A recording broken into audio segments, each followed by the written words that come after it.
coming to another Speaker's Corner. We are very blessed to have Eddie Dorworth talk to us again. This is his second speech, and tonight he is going to talk about ATM and banking security, and then he's going to have a break, and the second part of his talk will be about iPhones and security. Yeah? Yes. So if you want to stay for the first half and you don't have an iPhone and you want to leave for the second half, he said that is perfectly fine. So without further ado, I want to introduce our host, Mr. Eddie Dorworth. Thank you. Thank you very much, Cindy. This is going to be a lot of fun to go over this information with you. It's actually been a really good month of announcements. First, they announced that scientists have discovered a biosignature, chemically, of possible life on an exoplanet. That's the first time they've done that. The second thing this week was the FDA approved a blood test for Alzheimer's. That's a huge breakthrough. Wow. And the third announcement that I was really excited about is that the Neptune is open. I had hoped that I would be the first presentation in the Neptune, but not yet, but soon. Anyway, I have many, many things to go over with you guys tonight, so I'm going to dive right into all of this information. We're going to cover banking. I'm going to ask you questions like, how many banks do you have? How many banks should you have? We're going to talk about ATMs. ATMs can be confusing, and they cost a lot of money. I'm going to show you how you can save money at ATMs. We're going to talk about the difference between a debit card, a credit card, how to save money on your credit cards, because we're all traveling the world. And my story is basically, I spent most of my adult life in Denver, Colorado. I retired. I spent 1.5 years traveling around the entire world. I got my phone stolen in Europe. I had my identity stolen when I was in Denver, Colorado, so I've gone through a lot of these processes. Then I started living in Mexico for 10 years, and during that time, I learned a lot of other things. So I'm here in front of you today to teach you some of the things I've learned. First of all, I want to tell you the Maui Jim story. Now, a few months ago, while we were in South America, Jim got his phone stolen. And here's the story. He had his phone in his hand, and he was waiting on the sidewalk with Uber open. And as the Uber car was approaching him, he did what all of us do. He walked closer to the street with his phone like this, and he's looking at his phone. He's not looking around, and somebody just came and swiped his phone right out of his hand while it was open in the Uber app. That thief was pretty smart, and Jim was not so lucky. Within 1 hour's time, when Jim got to the airport, and he logged in with his iPad, there were already transactions against his debit card. There were already Bitcoin that had been bought. And hold on for this one, there were 3 transactions in Zelle ready to go out the door for $10,000 each. $30,000 plus in less than an hour. Now, when that happened, how many of you guys remember? Those of you that are on board, all of us were like, what? That's what my reaction was. I want to go through what my reaction was. Number one, I was kind of in disbelief. I was like, how could that possibly happen? No way, no way. And then it occurred to me, and I was a little afraid about my phone. So I sat down with my phone, and unbelievable how embarrassed and stupid I felt when I realized what my phone was capable of doing. I had a folder on my homepage called banks with like 4 different banks. Most of them, they automatically put in the user ID. Some of them automatically logged in. And I had probably 3 of them with over $50,000 readily available for a thief to steal from me. The only difference between Jim and me is somebody stole his phone and nobody stole mine, but our phones were just the same. So when I realized that, I had to start learning how to protect my phone. And a big thanks goes out to Michael Powell and Ron. For that whole month, we played a game together every breakfast, every lunch. It was called, "Hey, steal my phone." And we would make some changes to our settings, and we would be really excited to sit down with one of the other people and just say, "Hey, steal my phone." And we'd steal their phone out of their hand and then see what we could do and see how it blocked each other. And the three of us learned a lot of things throughout that month. It was fun, it was exciting, and then finally, I think I learned enough that I felt comfortable, like, I can relax. And then I decided I needed to teach all of you. And so I created a video to try and teach all of you the things that I learned. Unfortunately, it was like 50 minutes long. There's so many details. I couldn't send it through WhatsApp because it's too long.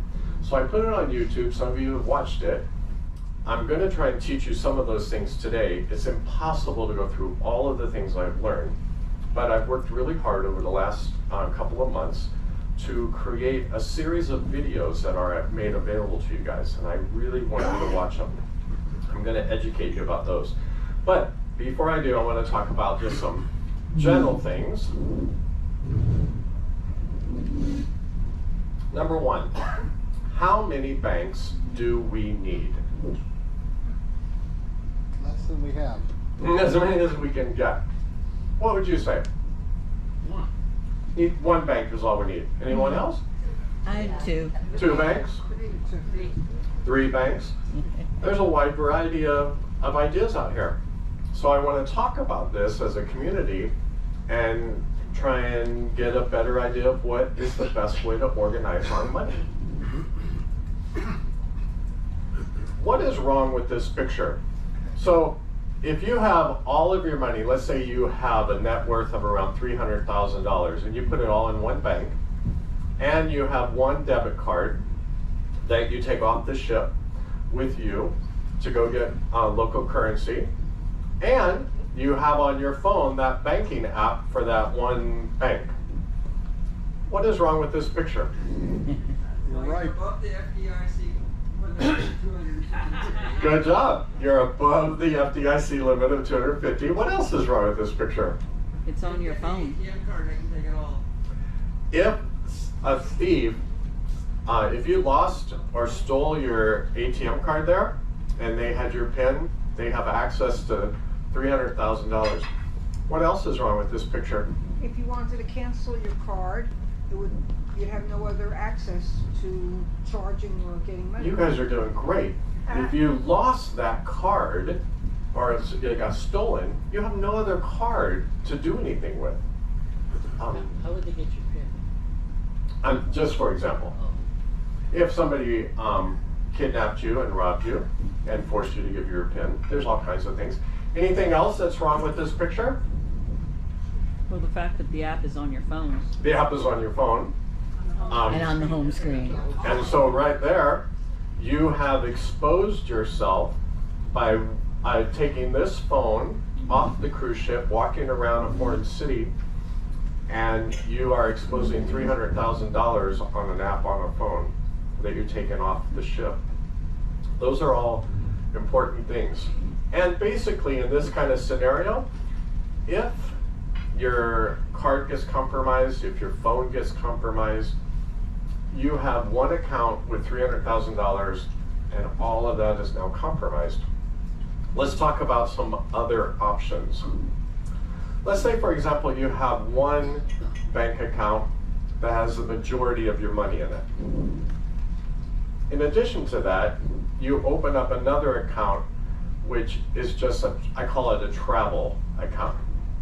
It's this account that has your monthly budget, somewhere between $4,000 and $7,000 is all you really keep in that account. And it's this account that gets money fed to it every month. So you have a secondary account, And that has like your annual amount of money to it. And every month it just transfers your monthly budget to your travel account. And then the ATM card that you have and the app on your phone is only accessible to this $4,000 to $7,000 a month. And so if somebody steals your phone or your debit card, the most they're going to get out of you is that $4,000 to $7,000. The other thing about having this secondary bank right here is what you said, Irene. Very good. If somebody steals or if you lose that debit card, what are you going to do? Jim had this problem. When he realized what was happening, he called his bank and they shut down everything. And he didn't realize it at the time, but immediately after that, he went to go pay for an airline ticket to go home. And guess what? His credit card was canceled.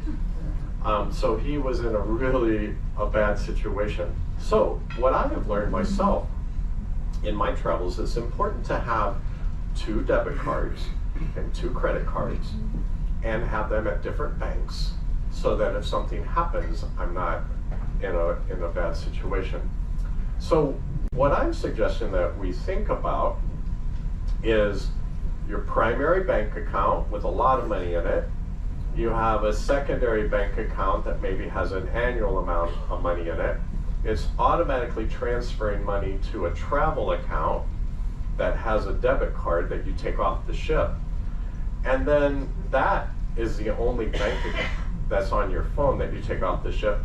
And then this is the safe that's in your cabin here on board. And back to this bank account is where you have a debit card and a credit card. You don't use those. You keep them in your safe in case you need them. They're your emergency credit card and your emergency debit card. But this is what you take off the ship. And so, if you get compromised, the maximum that you are exposed is that right there, not the 300,000. So, think about how many banks do you have.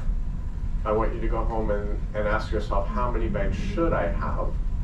We're about to go into the United States. It takes a while to get all this set up.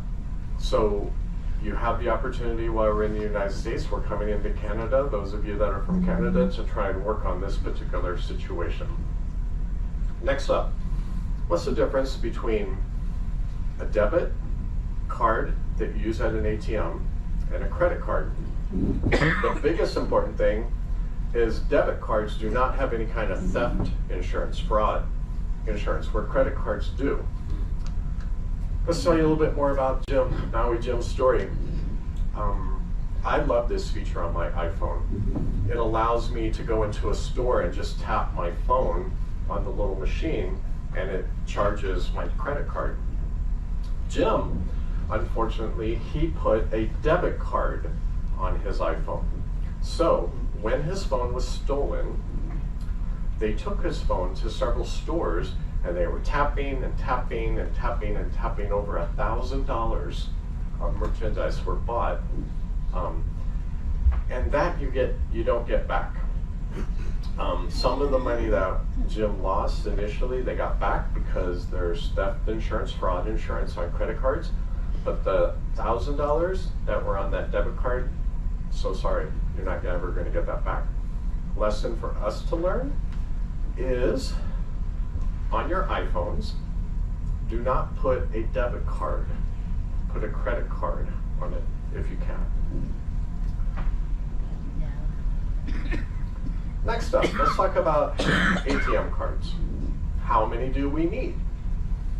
What I'm proposing, like I said earlier, is that you have at least 2 debit cards, one that you can carry off the ship only when you need it, not every day, but when you need to get local currency, you can.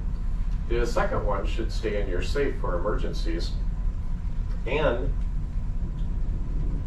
an important topic to talk about here, should it be with the same bank? Is it okay to bank at Wells Fargo and have 2 different bank accounts at Wells Fargo with 2 different debit cards?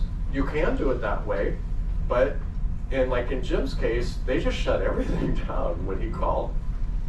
And I have been in situations where I was traveling the world, like in remote islands in the Philippines. No idea why, but I went to the ATM machine.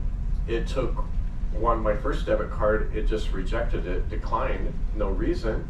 I put in my second one and it worked from a different bank. No idea why, but that has happened. The other thing I tell you is, this one is a Visa, that one is a MasterCard. I learned something traveling, I'm trying to remember if it was Japan or Korea. I was there like a year ago, and I was trying to put their subway pass on my phone so I could just tap my phone. And it wouldn't go through, wouldn't go through, wouldn't go through. And finally somebody told me, oh, you can't use a Visa. It requires a MasterCard. Little things like that is why I'm suggesting 2 different banks and one a MasterCard, one a Visa. Let's talk about ATMs. Listen, as I've been talking to many of you guys, I've heard some things that I have learned living in Puerto Vallarta, and I learned it the hard way. And so I want to teach you what I've learned. I lost a lot of money. There are basically 3 types of fees that we pay when we take a debit card to an ATM. The first fee is your bank. So if you bank at Wells Fargo and Chase, they generally charge you what they call a foreign transaction fee, a foreign ATM fee. And that can range anywhere from $5 to $10. So that year and a half that I was traveling around, I was using Wells Fargo, and they charged me $5 every time I went up to an ATM machine. By the end of the year, who knows how much money that they made for me. The second is a fee for the ATM that you're using. They charge you a fee. And then the third fee that you pay is a conversion fee. Now, this is the biggest part I want to talk about tonight, is what is a conversion fee and how do you avoid those? In fact, I'm going to teach you, if you live in the United States, I'm going to teach you how to avoid all 3 of these fees. But before I continue, does anybody have a question as to what are these fees and how are they different? Does everybody understand that you pay your bank, unless you've already done the homework and found a bank that does not charge you a fee? You pay a fee to the bank that owns that ATM, and then when you're getting Mexican pesos or European, whatever foreign money you're getting, ATMs these days, they charge what's called a conversion. Any questions on that before I continue? The second line, you have dollar sign and percent sign. Is one of them a typo? No, it's not a typo, but thank you for asking that. The bank fees from that ATM, some charge a $1 flat fee. I've seen some ATMs these days that are no longer charging a flat fee. They're charging a percentage of the amount of money that you take. That could be a lot of money that you pay in that fee. So I'm going to teach you how to get rid of all of those. First, I want to really clarify what I mean by this conversion fee that you get. ATMs are smart, and I am so proud of the people who program these, because what they do, the buttons over here on this right-hand side, you have to click those buttons like 3 or 4 times. They say, are you sure you want this? Do you sure you want to do this? Want to confirm here? And then they ask you this question, and they display all kinds of information, and you're like, I don't know what that means. And so what do we all do? We click over here on the right-hand side, accept conversion, and then we get our money, because we don't understand this screen. But I'm going to walk you through this. And it varies bank by bank, country by country. But this screenshot was from Mexico, but I saw this in Europe last year. It's not just in Mexico, you guys, it's everywhere around the world. So the most important thing right here in red, where it says includes a 15% markup over wholesale rate.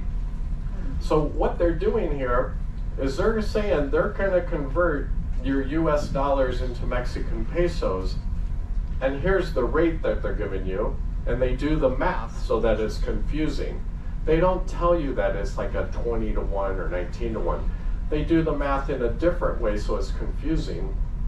And then you look at the screen, you don't understand it, but you've been hitting everything on the right-hand side, so you go ahead and you click accept conversion, and then you just paid them an additional 15%.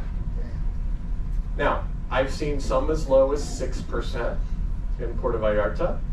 I've seen some, last week, I don't remember where I was, I saw that as high as 16% that these banks are charging. And like I said, it's not just in Mexico, it's everywhere.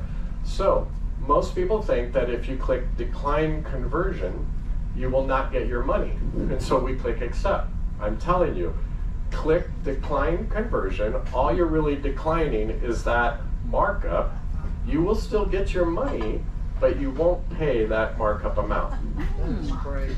15%. Just crazy. Any questions on that one? That's amazing. Now, But your bank is converting at a particular rate. I'm sorry, what, Rob? But your bank is converting at a certain rate. Your bank. The Your bank. bank. Your own bank bank. is converting. There is a conversion still. There is a conversion, but instead of using the conversion rate of the ATM you're at, you're going to be using the conversion rate of your bank, which is going to be a more fair conversion that does not include that markup. Right. Now, this screen is pretty easy to understand. I have been watching these ATM screens. They're not always that easy. Be very careful. I'm telling you, you get in the habit of just doing this on the right-hand side, and all of a sudden, without thinking, you click accept conversion. And pay attention. And the screens are always different. This one actually says 15% markup. They don't always. Sometimes they just really mess with the math on that right there, and you have no idea what you're doing. In a general rule, always click decline conversion. Okay. So that was number 3, how to get rid of that conversion fee. I also want to educate you how to get rid of the first fee and the second fee. Now, some banks charge that banking fee for a foreign ATM, and some don't. If you're banking at a bank, call them and say, how much do you charge me to use a foreign ATM? And you should be aware of this if you don't know. And if they charge a fee, go shopping for a different bank that has no fee. So like I told you, Wells Fargo charged me $5 every transaction. Now, for those of you that live in the United States, and for those of you that don't, I apologize to the Canadians. I'm going to tell you something that's amazing about the United States. These two investment firms, Charles Schwab and Fidelity, they both do this. They offer a free checking account with no ATM fees, no foreign ATM fees, and better yet, they reimburse me for what the fee that ATM charged me that I used. I'm going to say this again. I use Charles Schwab when I go off the ship. So when I stick my debit card into a machine, Charles Schwab does not charge me a fee like Wells Fargo did. Now that bank that I'm using charges me a fee, but at the end of the month, Charles Schwab gives it back to me. Fidelity does the same thing. We're about to be in the United States. If you don't use one of these two financial institutions for a free checking account, I highly recommend that you research this and open one while we're in the United States. Lots of questions. Paul? One caveat I found with Charles Schwab, it's no big deal, but they do require you to open a small investment account to get the checking account. That is a correct statement. Charles Schwab does require you to open an investment account. Keep in mind, what is their business? Their business is not checking accounts like a normal bank.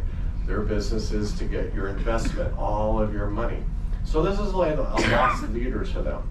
So as Paul was mentioning, they do require you to open an investment account in order to open a checking account that's free. How much money do you think I keep in that investment account, Paul? $1. 1 penny. What, Eddie? I keep 1 penny in my Charles Schwab investment account, and it works every month. And they refund me lots of money as I'm traveling the world using my debit card. Another question. Everbank also has no fee. Everbank? Everbank. Perfect. And they have no foreign ATM machine fees? Not that I- And do they reimburse you? Yes, And they reimburse you? Yeah. That's a US bank? yes. Does anybody in Canada have a bank in Canada that does this? No investment, no foreign investment, but foreign transaction. I hope one day that all of us say, yes, I know a bank in Canada because our Canadian friends need to utilize this as well. Another question about What this. about credit unions? I'm not very familiar with credit unions, I'll be honest, but I think you could still call them and just say, Okay. how much do you charge me if I use a different ATM machine? And will you reimburse me for what the other machine cost me? Some do. Some do. Mine does if you do certain things, like if you use your debit card 12 times a month or something, then they reimburse. Perfect. So see, I think these two companies are putting pressure on all the other banks.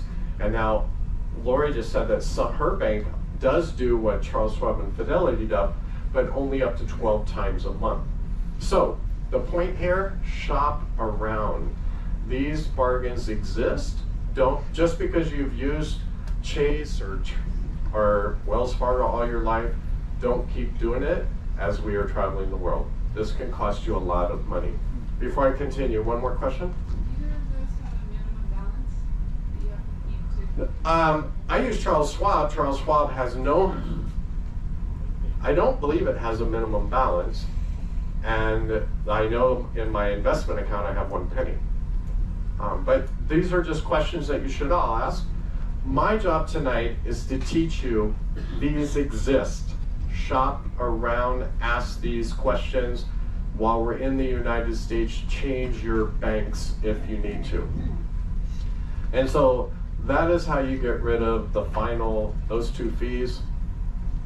We don't know a Canadian. We've already talked about how to decline that conversion rate. Okay, so I think all of that we've been covered. Eddie? Okay, next question. Yes, Peter. I always thought Charles Schwab was an online rather than brick and mortar bank, so why do I have to go to the US to open an account? Charles Schwab in Denver and other cities, I know they do have a brick and mortar facility. That's where I went in Denver. I don't know specifically that you have to do all of this while we're in the United States. You can contact them and ask them if you can open an account while you're traveling the world. But what I'm saying is do that now, because if they tell you you have to go into a facility, we are about to be in towns that have all these facilities. Okay, next up.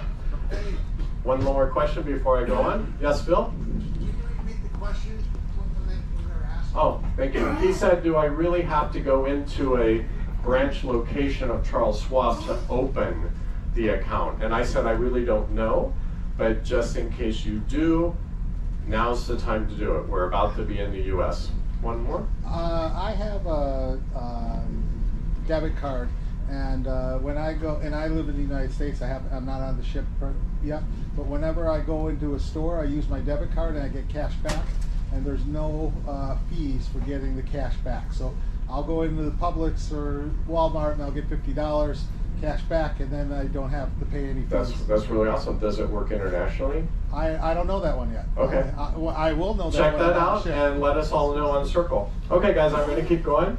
How do ATMs make money? Why would a person put an ATM in their business? My brother-in-law just recently did this. He bought an ATM and he put it in a business to make money. How do they make money? They make money on every single transaction. So whether it's a $5 fee every transaction or a 10% fee every transaction, ATMs are making money for the person who owns that ATM. They're really tricky. I want to teach you this. It pisses me off, and so I have to tell you this. Many ATMs will show you a screen with different options on how much money you can take out. It really makes me laugh when I see a $10 amount, because my bank, like Wells Fargo, would charge me $5. Their bank charges me $5. It's basically costing me $10 to get $10, right? Isn't that crazy? Now, the same kind of strategy happens in foreign countries. We're in Mexico, and I'm telling you, all the banks in Puerto Vallarta, they offer you stupid amounts like 50 pesos. You don't know what a peso is worth. You're thinking, well, why would an ATM offer me 50 pesos if it's not a significant amount of money? And so you might hit 50 pesos and you just lost money, honestly. 50 pesos is $2.50, and you just paid ATM fees to get that amount. So they have all of these options, and it's really only over here that has reasonable options to cover the cost of the ATM fees that you're about to pay. What most people don't pay attention to is that button right there called Other Amount. You literally can click Other Amount and then type in like 8,000, which is in Mexico, that would be 400 US dollars. All right? And so ATMs don't want you to use that Other Amount button. Why? They're not making enough money. They want you to click 100 and then do it again and click 100 and do it again and click 100 and do that 5 times to get 500. Because now they just got 5 transaction fees. Whereas if all you did was click Other Amount, put in 500, you get it all the money you wanted with only paying 1 series of transaction fees. Everybody understand that concept? Yes. What I've learned in Puerto Vallarta, every bank is different. One bank has a maximum of 6,000. One bank has a maximum of 8,000. One bank has a maximum of 16,000. None of the banks display under that Other Amount what their maximum is.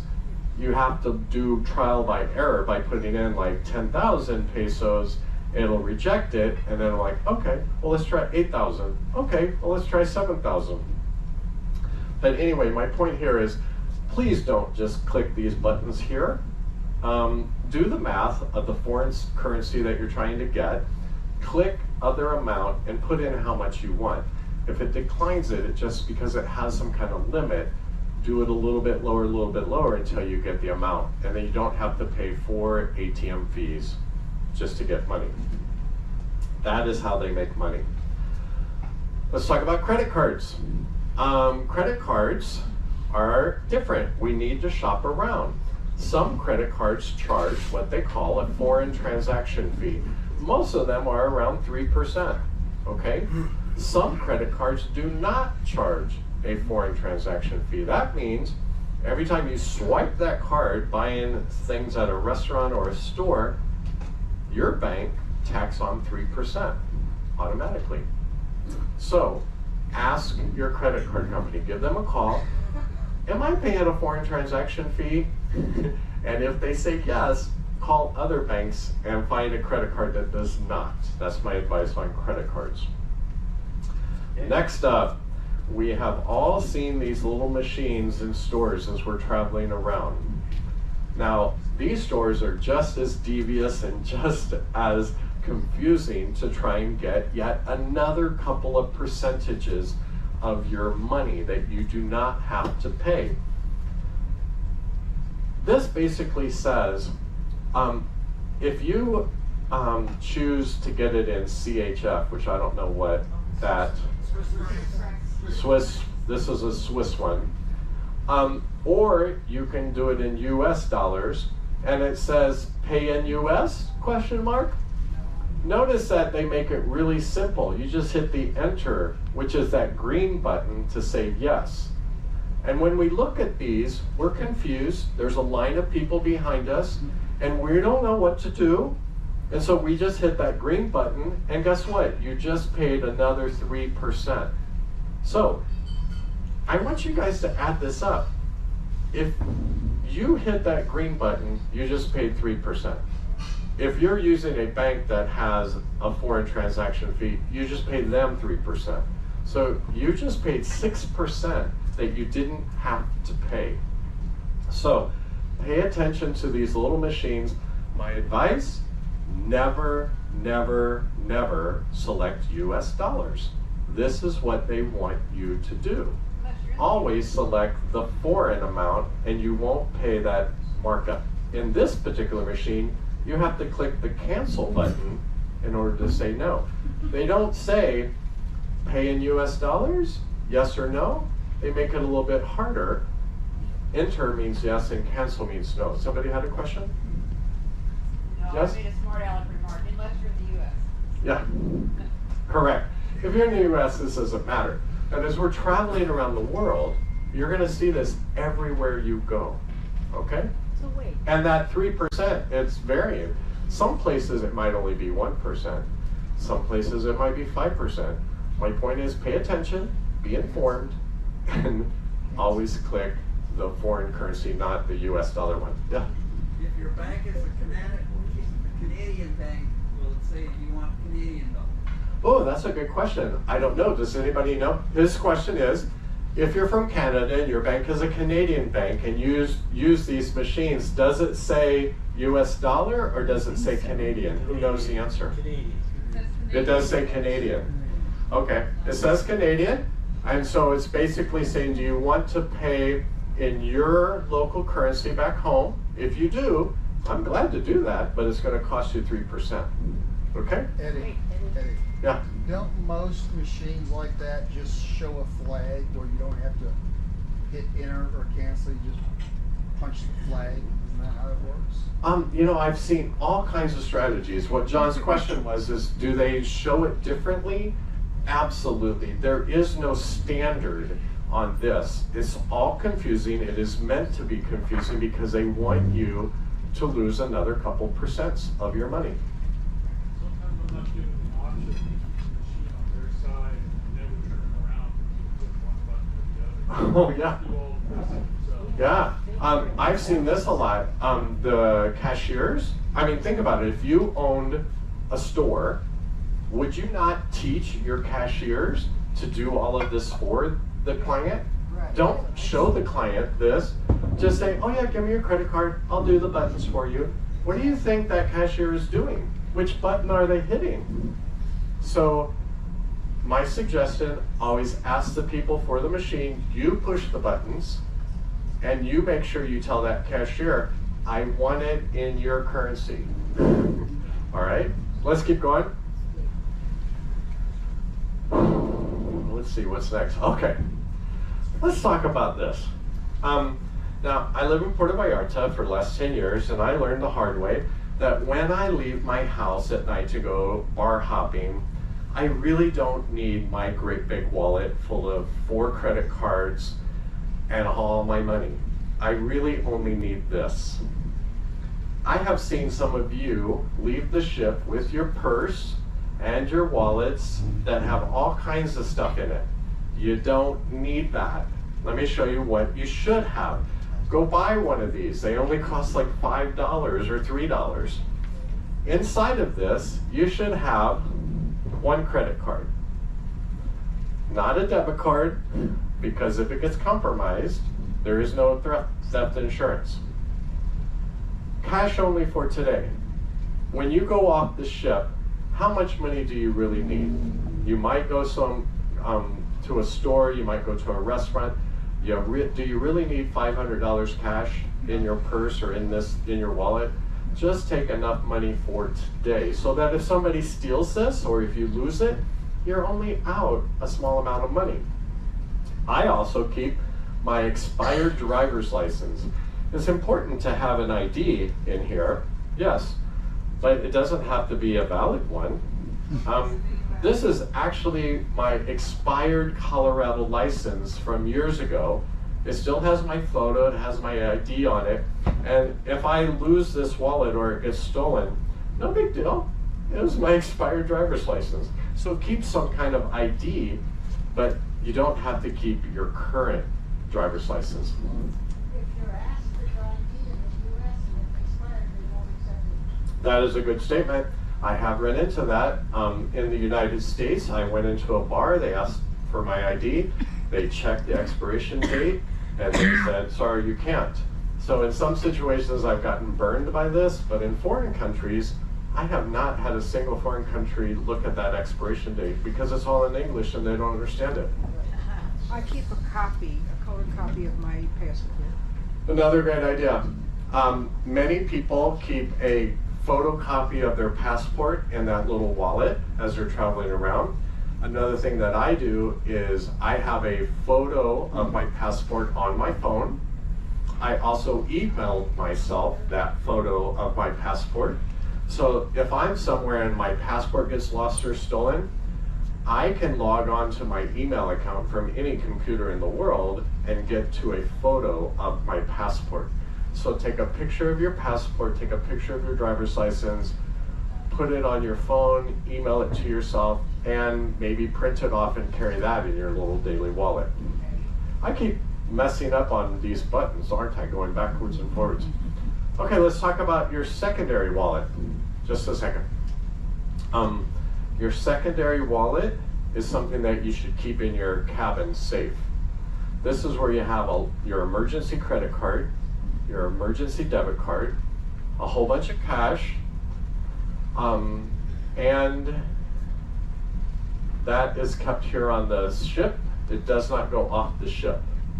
Okay, question? I was going to say those pictures that you take of your ID, put it in a password protected album. Did you Yes. have that option? Very good. So what she was saying is that when you take those photos of your IDs and you keep them on your phone, keep them in a password protected folder on your phone. We're going to get to that in a moment. Okay, any questions on these two wallets? One you take off the ship, one you leave on the ship.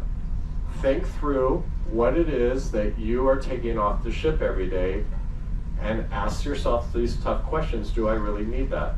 And when am I putting myself at risk? There's also some people do this. They have a fake wallet, which means they carry around one, they know the color of it, and if they get robbed face to face and somebody says, give me your wallet, they're just gonna reach into their bag and hand them this green one because that has an expired credit card that doesn't do anything, and it maybe has like 10 or 20 bucks in it, and the thief runs away before he realizes he really didn't get your real wallet. Some people carry an old cell phone in their bag. I do this. I've been doing this for years so that if I'm traveling around and somebody robs me and says, give me your cell phone, well, I know exactly what pocket of my backpack my iPhone is in, and I know what pocket of my backpack this old phone is in.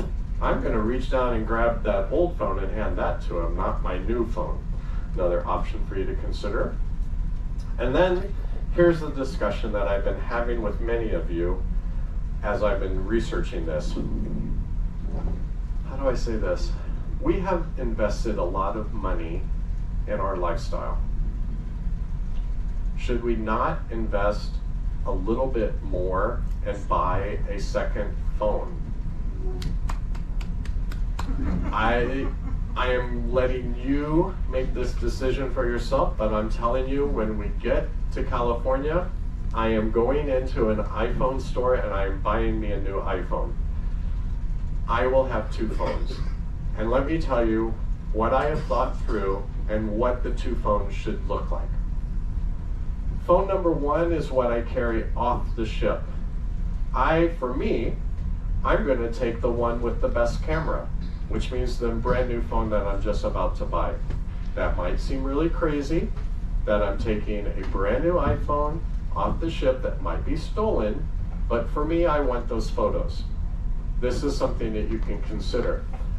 It will have one banking app on it, to that travel account that only has $4,000 in it. My connectivity, I'm going to use Google Voice and an eSIM card, an eSIM app to give it connectivity when I'm off the ship.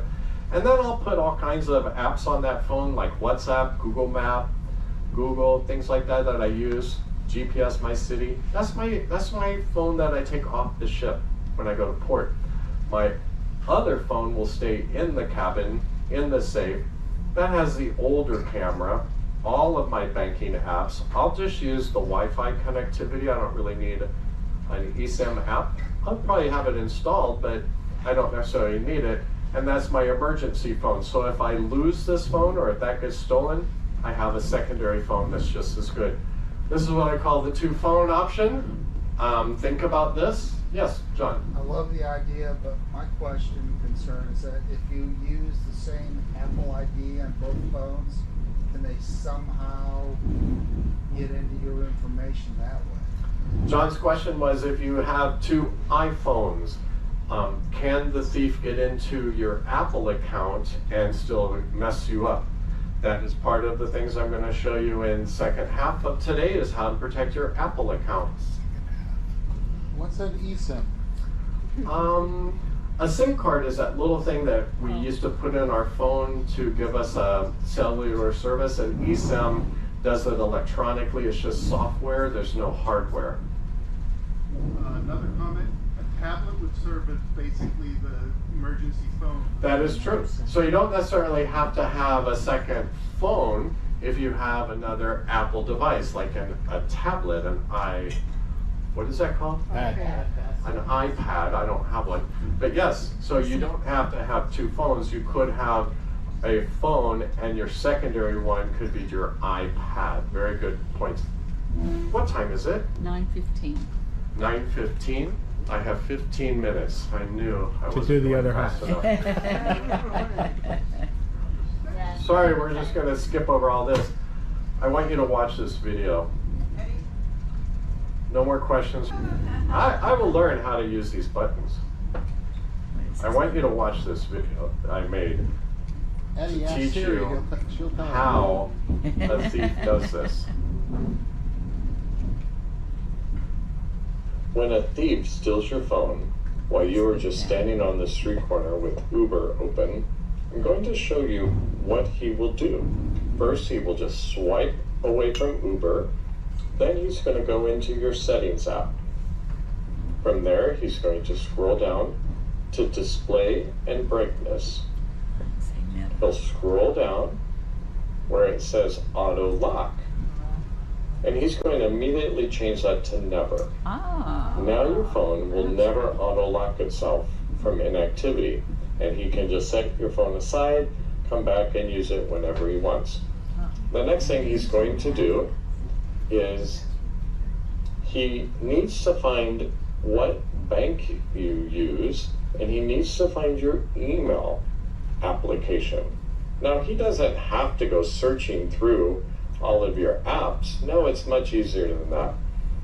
He will go to the very end of all your apps to what's called your app library. And you notice right here it says productivity and finance. He'll tap that. Oh, it looks like you use Bank of America. You also use Citibank. Oh, and look over here. You use Gmail. That's really simple. So what he's going to do is tap on Citibank. And even if you had it set to log yourself in with your Face ID, he obviously doesn't have your face. It will not log him into your bank, but it will open the app. And if you've made the mistake of having your username automatically defaulted to save you keystrokes, now all he has to do down here at the bottom is click on Forgot Password. And what is your bank going to do? They're going to send you an email with a verification code or a link that will allow him to change your password. And at that moment, he has your user ID, your password, and he knows that you use Citibank. And he will start transferring your money to him.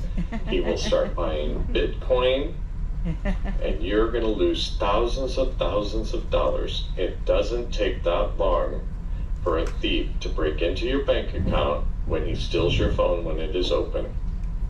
Okay, the key there is when your phone is open, and that's what we have to try and prevent, is when we're using our phone, when we're off of the ship, and somebody steals it while it's open, we have to make some configuration changes so that as the thief is navigating and doing things, it'll lock itself down. What I've done is I've worked hard and I've created a series of videos. I'm just going to skip forward because I'm out of time. There are 6 videos for you to watch. They will walk you step by step through the things I was hoping to teach you some of tonight. Obviously, I'm out of time, but you got to see a little snippet of what my videos are like. I've tried to be very animated with characters and pointing. Well, it's very simple to follow. Even if you're not a tech person, you can follow them. One thing I want to point out is that when you get down to part number 4, the thing that Jim's phone allowed the thief to do, he had Uber open. And what I have figured out is I can make my iPhone automatically lock when I swipe away from Uber, when I swipe away from my camera, whatever app I have open. And when I swipe away, it automatically locks my phone. Oh. This is what Jim taught me by telling me his story. I had to figure out a way, and I did. And I want to share that with you guys. But you have to go watch these videos because I'm out of time. Do you want to create a second night to do the second night of your talk? I can come back another night. I know people. Okay, she knows people. Anyway, what I wanted to tell you is that when you get down to this part 4, you will be very tempted to say, oh, well, I might have my phone open, I might have my camera, my WhatsApp, my Google, my GPS, my city, make a list of 30 apps. It's great. I show you how if you're on the ship connected to this Wi-Fi, your phone will not do anything. But when you're off the ship, it does get a little frustrating because every time I switch from my camera to WhatsApp or something, I'm constantly having to swipe up. So what happens is the phone locks, I have to look at it, swipe up. It's not that irritating, but it's a little irritating. One other thing about these is that if you do not have a phone that has facial recognition, don't do that. Today somebody said they followed my video and they said, how do I take this off? I said, why do you want to take it off? She says, well, I'm tired of putting in my passcode. She doesn't have facial recognition. She doesn't have a thumbprint. So she followed my instructions and she has to put in her passcode every single time she's not on the ship. So if you don't have a facial recognition camera, don't do that. Also, be prepared. You're going to be a little frustrated when you're off the ship. Think about what you normally use, what you don't. Don't go overboard. There's a balance between frustrating you and preventing a thief from getting in. Anyway, there will be more videos coming. This is how to protect yourself. The next video I'm going to create is what things should you write down on a piece of paper and put in your safe in case your phone does get stolen, so you have that information. The video after that is going to be what do you do when your phone is stolen. So there's more videos coming out, and after those I'm going to work with Android users, and I'm going to create videos that target Android for y'all. And then after that, I've already decided I'm going to create some videos on how to decrease our bandwidth on our Fire Sticks and on our phones. So please go to my YouTube channel, subscribe, watch all these things. There's more to come. What is your YouTube channel? Yeah, what is that channel? There is a QR code right there. As you guys leave today, you can come up and take a picture or scan that QR code, and that will take you to my channel. Now, all of you are going to want help, and you're all going to come to me and say, Eddie, I don't know how to do this. Eddie, here, let me just give you my phone and you do it. No.